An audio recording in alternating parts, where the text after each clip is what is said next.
What's up, GK teachers? Jay O'Shlee here. I hope you're doing awesome. Our big picture question we continue to answer this week is this: does God keep his promises? Well, does he? Yes, God always keeps his promises because he is faithful. In Genesis 22, we read how God tested Abraham and led him to a place and awe-inspiring trust in the faithful God over all creation. Abraham revealed a faith in God which reflected the trustworthiness of his character and promises.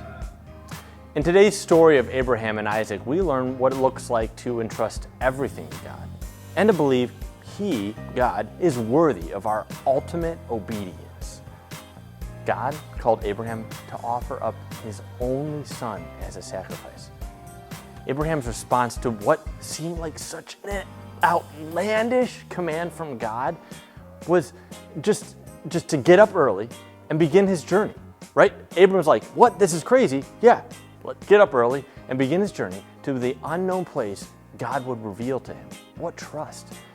Then in Genesis 22 verse 5, we see the first use of the Hebrew word for worship in the Bible, spoken in reference to the sacrificial offering Abraham was willing to lay down before his God.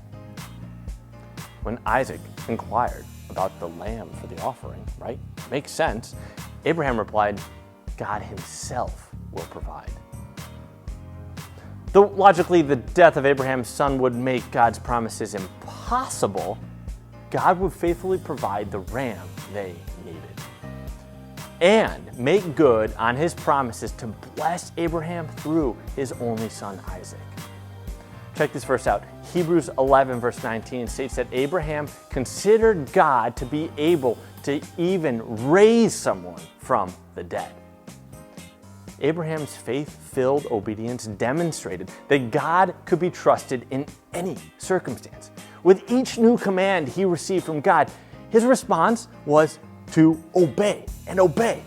He did not shrink back or busy himself with the lesser concerns of the world. Sounds like us today, because God had proven himself faithful over and over. Abraham's deep love for his one and only son points us to the greater love God has for his son, Jesus. Though this story tells of one man's obedient willingness to give back to God his most prized gift, we can know that God's love for his own son reveals his great love for us as his people. Pray that God would reveal this same love to the children who will learn about Abraham and Isaac this weekend.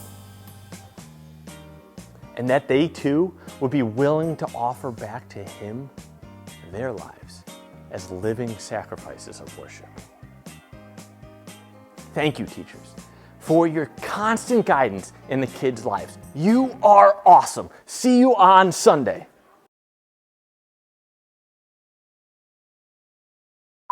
Okay, here we go. Watch your husband do his magic. Here we go. I really was just going to mess up.